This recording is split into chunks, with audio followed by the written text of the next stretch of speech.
Welcome to Stories with Grandma Selene, where African wisdom comes alive through tales of mystery, life lessons and magic. Today we bring you the story of the girl without shadow, a tale of friendship, jealousy, and the magic hidden in everyday life. Sit back, relax and journey with us into the streets of Benin City, where a young girl named Adesuwa discovers the power of the heart, and the shadows reveal secrets no one expected. Adesuwa and Remi grew up on the same narrow street in Benin City, where children played football after school and neighbors gathered outside in the evenings to discuss the day's events. Though their houses were only a few compounds apart, their lives were very different. Adesuwa lived with her grandmother, Grandma Ade. Her parents were in Lagos, trying to build a stable life before bringing her over. The small house she shared with Grandma Ade was always neat, smelling of fresh gari or puff-puff frying in the evenings. Remi lived with both parents in a larger house painted blue, with flowers arranged neatly in front. Mrs. Eku, her mother, liked order and rarely smiled. Remi's father worked long hours, so Remi mostly stayed with her mother or housemaid. Despite their differences, the girls became close friends at school. They walked home together every day, their school bags bouncing as they talked about teachers, classmates, and the next exam. It became a routine the whole street recognized. On their route home stood the small, worn-down house of Grandma Ola, the old woman who lived alone. Most children avoided her compound, but Ade always greeted her warmly. One hot afternoon, as they walked past her house, Grandma Ola raised her head and looked at the girls. Her gaze lingered strangely on their feet. Ade didn't think much of it, but she noticed the old woman following their shadows with her eyes. Remi pulled Ade away quickly and whispered, "Let's go, she doesn't like us." But as they walked off, Ade looked back and caught Grandma Ola still staring, directly at her shadow. Life with Grandma Ade was simple. She woke Adesuwa early, prepared her meals, prayed over her, and reminded her always to respect people, especially elders. Ade grew up helpful and soft-spoken, the kind of girl neighbors trusted with errands. One evening, Ade mentioned something strange she noticed, that Grandma Ola had been looking at her shadow. Grandma Ade paused. "Old women see things young eyes cannot," she said quietly. "If she watches your shadow, then she has a reason." Ade laughed it off. "Grandma, maybe she was just looking at us passing." But Grandma Ade didn't respond. Her eyes held a seriousness Ade didn't understand yet. A few minutes later, a knock sounded. It was Remi asking Ade to come out and play. As Ade stepped out, Grandma Ade called her back. "If anything feels strange around that old woman," she warned, "come home immediately." Ade promised and went with Remi. They walked down the street, chatting as usual, until they passed Grandma Ola's house again. The old woman sat outside, peeling vegetables. Ade greeted, "Good evening, Ma." Remi didn't greet. This time, Grandma Ola lifted her head slowly and looked at Ade's shadow again. "A small warning for you, my child," she said. "Protect what follows you." Ade didn't understand, but she nodded and joined Remi quickly. As they walked away, Ade noticed Remi glaring, not at her but at the shadow stretching behind her. Remi's life was comfortable. She had new shoes every term, a maid who ironed her uniforms, and a mother who insisted everything be perfect. But Remi often felt overshadowed by Ade's popularity in school. Teachers liked Ade, neighbors loved her, even strangers praised her polite ways. One afternoon, after Ade helped Remi solve mathematics homework, Mrs. Eku entered without knocking. "You again," she said to Ade, helping Remi. "Yes, Ma," Ade replied politely. Mrs. Eku didn't smile, she simply folded her arms. "Don't be too trusting, Adesuwa, people notice you, be careful." Ade nodded, though she didn't understand. Later, when Ade left, Remi stood by the window watching her go. Something unsettled her, something she couldn't explain. Her mother joined her and said quietly, "You see that girl, people love her too much. Things like that attract attention, sometimes the wrong kind." Remi didn't respond, but her hand tightened on the curtain. That night, Remi dreamt of walking beside Ade, but in the dream, Ade had no shadow at all. When Remi woke up, her own shadow looked darker, thicker than usual on the wall. The next day on their walk home, the sun cast long shadows on the road. The girls walked side by side as usual, but Ade felt something strange. Her shadow seemed lighter, almost slow. She paused to look closely. "Why are you standing like that?" Remi asked impatiently. I think my shadow is behaving somehow, Ade replied. Remi scoffed, it's just the sun, don't start acting funny. They continued walking until they approached Grandma Ola's house. The old woman was outside again, this time pounding something in a small mortar. As the girls passed, Ade greeted. Remi didn't. Grandma Ola lifted her head, eyes sharp. Ade, she called, come here. Ade hesitated but stepped forward. The old woman studied the ground around Ade. Then she asked quietly, has anyone been jealous of you lately? Ade frowned, I don't know, Ma. Grandma Ola nodded slowly and pointed her pestle at the ground. Your shadow is weakening. Remi rolled her eyes, let's go a beg. Ade turned to leave, confused. But as she walked away, her shadow lagged behind by a full step. Remi saw it, and a strange smile touched her lips. It was no secret on their street that people loved Ade. Children ran to her when they needed help with homework, adults trusted her with errands, and even busy shop owners greeted her warmly. One afternoon, Ade and Remi saw Grandma Ola struggling with a heavy bag of firewood. Without thinking, Ade ran to help her. She dropped her school bag and held the firewood until they reached the old woman's doorstep. Thank you, my daughter, Grandma Ola said softly. Remi stood far behind, arms folded. You are doing too much, she muttered when Ade returned. Ade only smiled, it doesn't cost anything to help. But Remi didn't like how everyone admired Ade so easily. Later that day, as they reached Ade's gate, Remi suddenly said, people only like you because you are always doing good. Maybe if you stop helping them, they won't even notice you. Ade laughed gently, I don't help them for attention. Remi didn't reply, her eyes darkened briefly. Ade turned toward the house, but something made her glance down. Her shadow flickered. Just once, like a light almost going off. When she looked at Remi, Remi's shadow stood perfectly still, even though Remi was shifting her feet. One Saturday, Grandma Ada sent Adesuwa to Ukpusa market to buy pepper and tomatoes. Ada enjoyed market trips, the colours, the noise, the bargaining, the smell of fresh vegetables. She finished quickly and headed home, balancing her small nylon bag. As she approached their street, she saw someone struggling at the junction.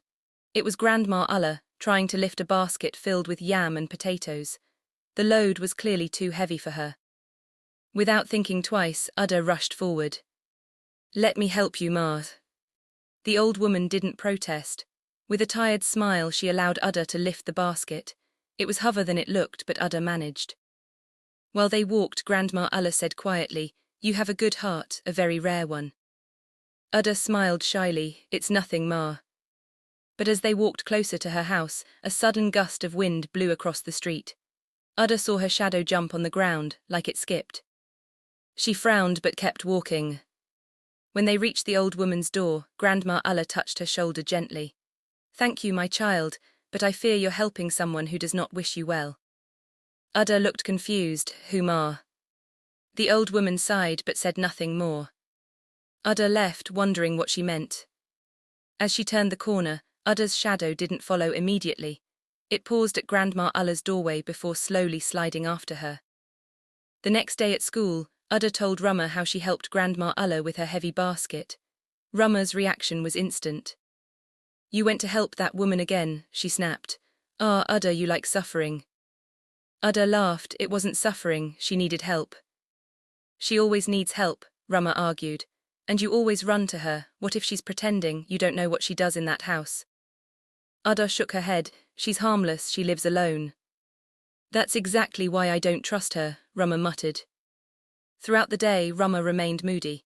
Even during break, she sat alone picking her chin with irritation. When Ada tried to cheer her up with plantain chips, Remi pushed them away. I don't need your chips. Ada frowned, what's wrong with you today? Nothing. But something was wrong. Remi kept stuck up at the ground as they walked home, watching their shadows. Whenever Ada stepped forward, Remi's eyes followed her shadow, not her feet. At Grandma Ulla's house, the old woman was outside again. Ada greeted. Remi didn't stop walking. Grandma Ulla's eyes followed Remi this time, sharp and unsettling. Ada Ugba, she murmured, be careful who walks beside you. Ada paused, are you talking to me? The old woman didn't respond. Rama finally turned, glared at the old woman, and for a split second, her shadow stretched forward unnaturally as if trying to touch Ada. One hot Tuesday afternoon, their mathematics teacher asked Ada to help a struggling classmate after school. Ada, being kind, agreed immediately. Rama wasn't pleased. "You're helping her too, why must you help everybody in this school?" she complained as they packed their books. She asked nicely, Ada replied. "Must you always say yes?" Rama snapped. Ada tried to ignore her, but Rama kept grumbling. Later, while Ada was explaining equations to the girl, Rama stormed out of the classroom angrily. Ada didn't chase her. When she finished and stepped outside, she found Rama waiting at the gate, angry tears in her eyes. "So you abandoned me just to teach someone maths?" "Rama, don't be like that. I said don't talk to me." Their voices rose, students gathered. The girls quarreled for the first time since they became friends. Rama refused to walk home with her. She marched ahead alone, and Ada followed slowly behind, hurt and confused. For the next 1 week they didn't speak. Ada greeted her each day, Rama ignored her. Ada tried to talk, Rama walked away. Everyone noticed the change. But something else happened too. During that week, Ada's shadow grew lighter. Sometimes it seemed thinner in the sunlight, like someone had rubbered out part of it. Grandma Ulla watched from a distance but said nothing yet. Rama, on the other hand, walked around with a shadow that looked darker than everyone else's. One Saturday morning, Ada heard a soft knock on the door. When she opened it, she saw Rama standing there with a small basket of fruits. Rama looked embarrassed. "Ada, can I come in?" Ada nodded and stepped aside. Inside, Rama held out the fruit basket. "I'm sorry, I shouldn't have shouted at you. I was angry for no reason." Ada smiled. "I forgive you, I missed you." Rama exhaled in relief. "I missed you too." The girls talked for a long time, about school, neighbors, and everything they had missed during their fight. They laughed again, just like before. Grandma Ada watched them warmly from her room. Before leaving, Rama said, "Let's walk to school together on Monday, like before." Ada nodded happily. But as Rama stepped outside, something strange happened. Her shadow stretched behind her in a long, thin shape, as if it were reaching for Ada's doorway. Ada shivered. Later that night, she told her grandmother. Grandma Ada grew silent, then she warned. "Not every apology is pure, my child. Observe with your eyes open." Ada didn't want to believe anything was wrong. But something in her chest felt heavy. That evening, as Rama entered her own compound, Mrs. Ucker smiled strangely and said, "Good, everything is back in place." And Rama's shadow thickened again. The next day after school, Ada and Rama walked home together again. For the first time in weeks, their stroll felt normal. Rama talked about an upcoming school event, and Ada listened happily. As they approached Grandma Ulla's house, Ada greeted as usual. The old woman looked up, and her eyes widened in shock. She stood abruptly and pointed at Ada's feet. "Ada, where is your shadow?" Ada froze. She looked down quickly. Her shadow was gone. Not faint, not light, completely missing. Children playing nearby screamed in confusion. Neighbors rushed out of their houses. Grandma Ulla grabbed Rama's wrist with surprising strength. "You," she shouted, "hold out your hand." Rama struggled, terrified. "Leave me." But the old woman wouldn't let go. Her voice trembled with anger and fear. "Return her shadow." People gasped, women covered their mouths, men shouted for someone to call their parents. Ada stood trembling, stuck at the bare ground where her shadow should have been. Mrs. Ucker came running. "What is going on here? Leave my daughter alone." But Grandma Ulla's grip tightened. "Your daughter, and you know what you have done," she cried. As everyone watched, Rama's shadow suddenly split. One part remained under her feet, and another smaller piece shifted behind her, shaped exactly like Adesuwa. Word spread quickly. Neighbors came running from their houses, shouting and asking what had happened. Children clung to their mothers, eyes wide with curiosity. Some of the older men whispered about old stories of shadows and spirits. Ade stood frozen, staring at the empty space beneath her feet. Her knees shook. She had never imagined such a thing could happen to her. Grandma Ola held Remi's hand firmly. "Give her back her shadow," she shouted. "Give it back now." Remi struggled. I didn't take anything," she stammered. "Lies," Grandma Ola barked. "The shadow does not lie, only those with envy take what is not theirs." Neighbors crowded around, some trying to pull the old woman away. Mrs. Eku arrived, face red and fearful. "What is happening here?" she demanded. "Your daughter has taken something that does not belong to her," Grandma Ola replied sharply. Ade's heart pounded. She had helped Remi for years. She couldn't believe her friend would do such a thing.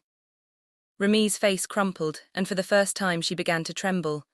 I didn't mean to," she whispered. Grandma Ola's eyes softened for a moment, but her grip on Remi did not loosen. "Confess, only then will the shadow return."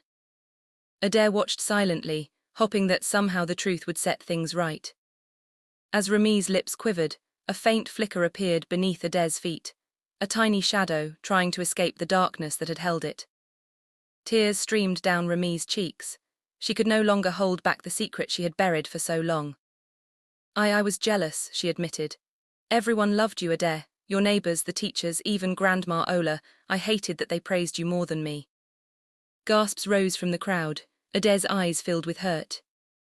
"I tried to, I don't know, I wanted to be the one they all admired," Remi continued.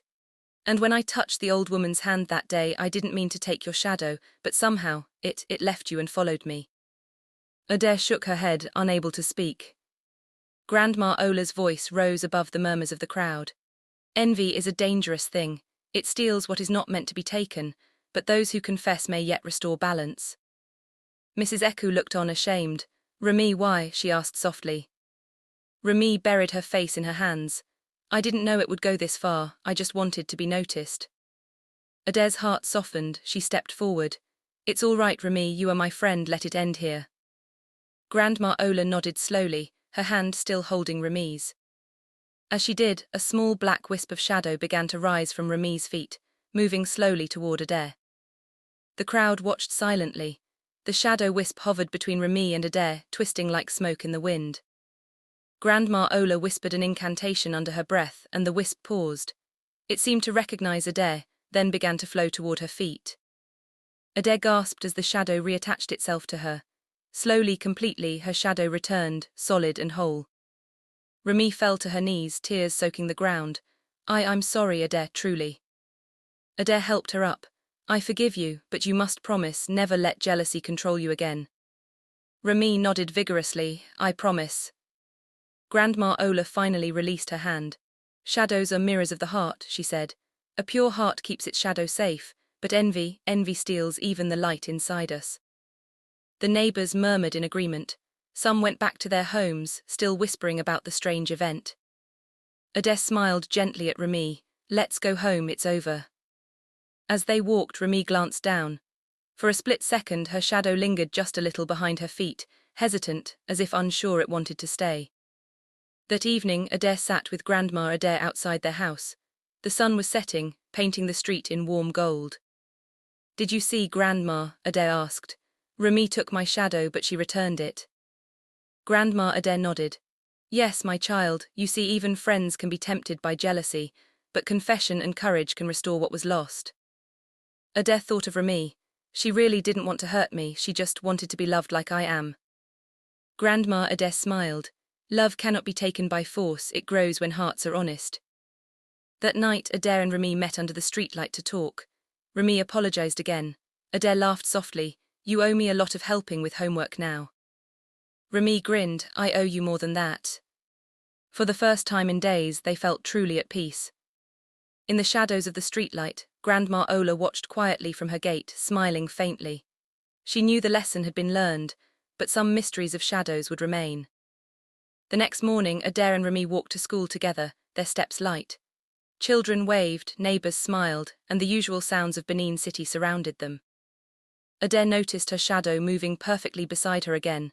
It felt familiar, like a faithful companion. Remi's shadow followed hers correctly now, though she kept glancing nervously at it. At school, the two friends sat together, talking and laughing like before. But they were both changed. They understood the quiet power of envy, the value of honesty, and the deep magic that sometimes hides in everyday life. When they returned home, Grandma Ola nodded at Ade. "You have learned to protect what belongs to you," she said. "And you," she added to Remi, "have learned to respect the light in others." Ade and Remi smiled, holding hands. Their friendship was stronger than ever. As they entered their street, a single, soft breeze whispered past them. Ade glanced down. Her shadow shimmered slightly, almost like it remembered the danger, and it was ready to protect her always. The following week, Ade began noticing small changes. Her shadow sometimes flickered oddly, especially in the early morning sun. She tried to ignore it, but the feeling of something missing lingered. Remi, on the other hand, seemed uneasy. She avoided looking directly at Ade's shadow, as if afraid it might recognize her again. One afternoon, they walked home from school and passed Grandma Ola's house. The old woman was tending to her garden, humming softly. "Ade," she called, "remember, shadows can be playful but they are also truthful. Watch closely whom you trust." Ade nodded politely, "Yes, Ma."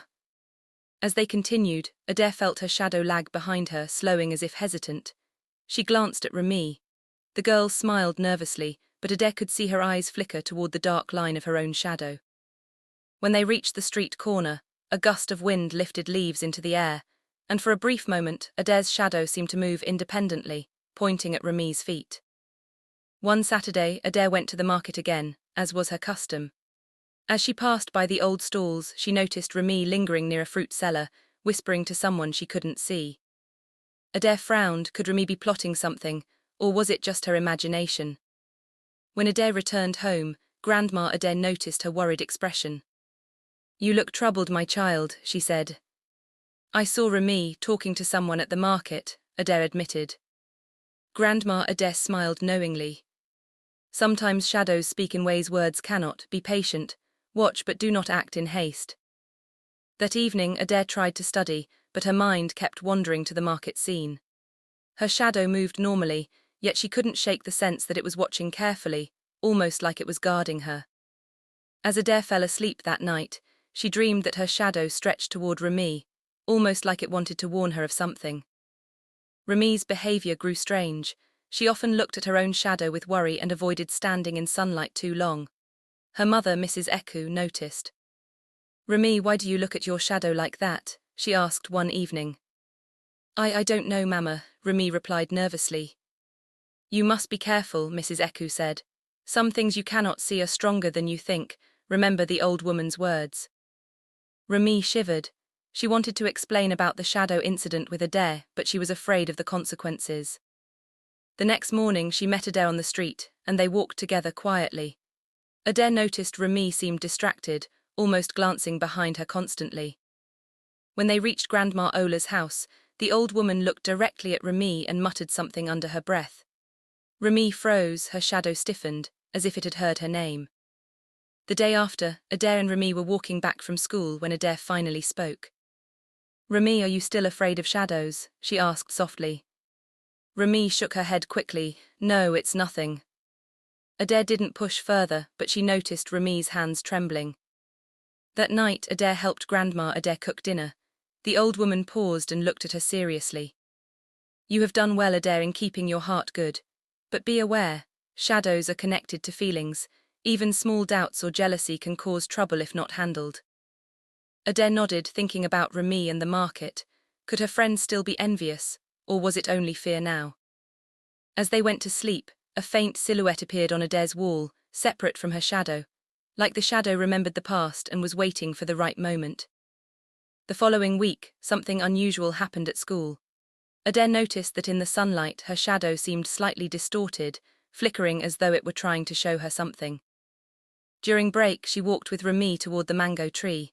Ade stopped and pointed at the flickering shadow. "Remi, look, something isn't right." Remi glanced, her eyes widening. I feel it too," she whispered.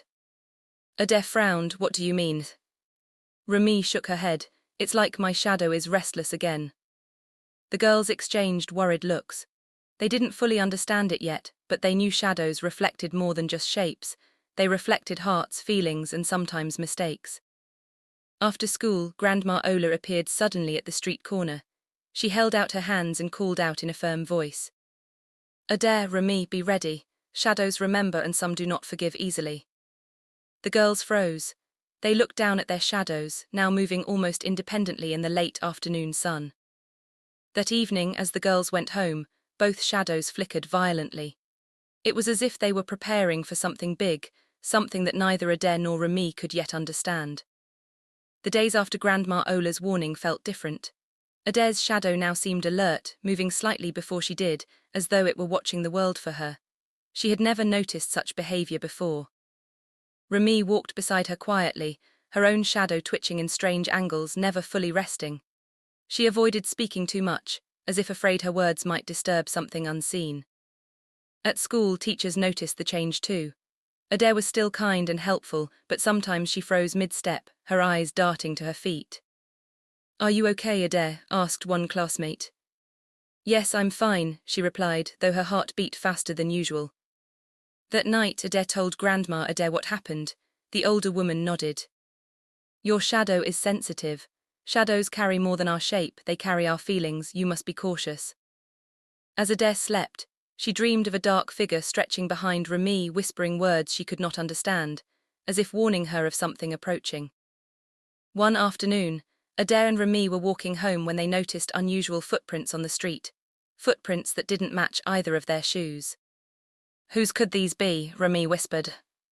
Ade looked down. "I don't know, but they lead toward Grandma Ola's house." Curious, they followed quietly, staying behind the fence. Grandma Ola was outside, kneeling in her garden, whispering softly. From the words Ade heard, it seemed she was speaking to the shadows themselves. "What are you saying to them?" Ade asked, almost afraid. Grandma Ola turned and smiled faintly. "I speak what the shadows cannot tell themselves. They carry truths only hearts reveal." Remi shivered, her shadow twitched, almost as if it recognized the words.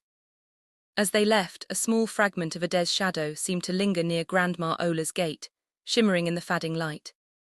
The next day, Ade noticed something strange at school. Whenever she stood in sunlight, her shadow stretched slightly longer than normal, pointing subtly toward Remi. "Something is wrong," she whispered. Remi frowned. "I feel it too, my shadow, it's moving on its own."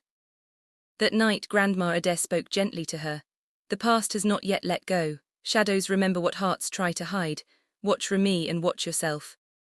Ade nodded, uneasy. The following morning, on their way to school, Grandma Ola appeared suddenly, leaning on her staff. "Ade, Remi," she said. "Soon the shadow will demand truth. Be ready, or what was lost will be lost forever." At that moment, both girls noticed their shadows flicker violently, as if echoing Grandma Ola's warning in ways their eyes could see. Remi's mother, Mrs. Eku, grew worried. She noticed her daughter avoiding sunlight and glancing constantly at Ade. "Remi, what is troubling you?" she asked. I don't know, Mama," Remi replied nervously, trying to hide her fear. Mrs. Eku frowned, sensing something beyond ordinary. "Sometimes envy leaves marks you cannot see. Be careful, my child."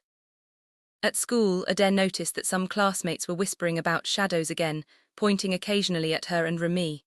She felt uncomfortable, though no one spoke directly. Walking home, Ade and Remi passed Grandma Ola's house.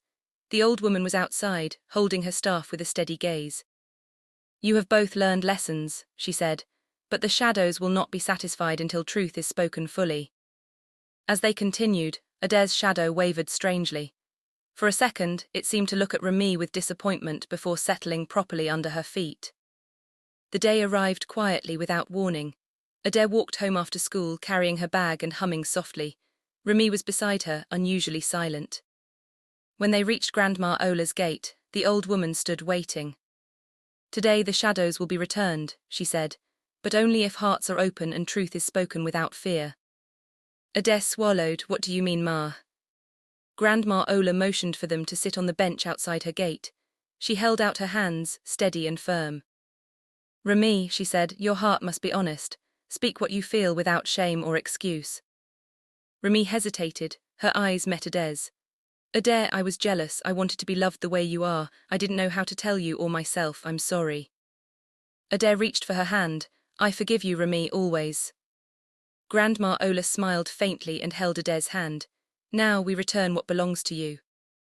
Slowly, a faint light shimmered at Ade's feet. Her shadow stretched, returning fully whole and perfect. It attached itself to her once more. The villagers who had gathered gasped as the sunlight seemed to catch the shadow in a golden shimmer, almost like it was alive, watching, waiting, and finally at peace. Ade's heart pounded as Grandma Ola gently held her hand. "Your shadow was taken not by force but by envy," the old woman said. "Now it will return, but only if your heart remains strong and forgiving." Remi lowered her eyes. "I didn't mean to, I was jealous. I just wanted to be admired like you, Ade." Ade squeezed her hand. "I understand, Remi, we are friends, you don't need to compete with me." Grandma Ola's grip tightened slightly and her eyes glimmered. "Then let this be the moment of restoration." Slowly, Ade felt warmth spreading from her feet. The shadow stretched, solid and complete. Neighbors gasped, whispering among themselves. Children pointed and laughed with excitement.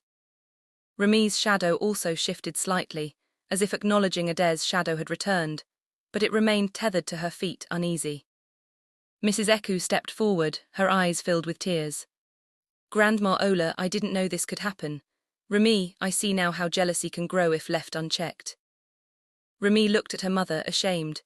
"I'm sorry, Mama, I didn't want to hurt Ade, I only wanted to be noticed." Grandma Ola nodded. "Confession is the first step to healing. Without truth, shadows wander lost. Without honesty, hearts grow heavy." Ade smiled at Remi. "You've admitted it, that's all that matters." A sudden breeze stirred the street. Leaves danced in the sunlight. For a moment, Ade's shadow shimmered golden, like the warmth of forgiveness spreading. Some neighbors whispered that they had never seen shadows behave this way before, like living pieces of the heart itself. Grandma Ola held Ade's hand firmly. Slowly, she held out Remi's hand as well, and a beam of soft light connected both girls. "Your hearts must meet," the old woman said. "Only together can balance be restored." Remi's eyes filled with tears as she took Ade's hand. "I promise, I'll never let jealousy rule me again." Ade nodded, "And I'll help you always, just as before." Grandma Ola whispered an ancient chant. The air seemed to hum softly, and Ade's shadow glowed and settled fully beneath her feet. Remi's shadow mirrored her own movement perfectly. The crowd was silent, holding their breath. Then, as if the sun itself approved, a golden ray touched both girls. Even Grandma Ola's own shadow seemed to stretch and bow slightly, acknowledging the restored balance. After the shadow returned, life slowly returned to normal on the street. Ade continued helping her neighbors, kind and gentle as always. Remi worked hard to be honest with herself, and her friendship with Ade grew stronger than ever. Grandma Ade smiled. "You have both learned the most important lesson. Hearts must be pure, or even the smallest envy can steal what is precious." The neighborhood often spoke of the day Ade's shadow vanished and returned. Children whispered the story, and some claimed they saw shadows move differently when envy was near. Ade and Remi walked together daily, laughing and helping others, their shadows following faithfully. On quiet evenings, Ade sometimes thought she felt Grandma Ola's shadow nearby, watching, protective and mysterious. Months passed, and Ade grew taller, wiser, and even more respected on the street.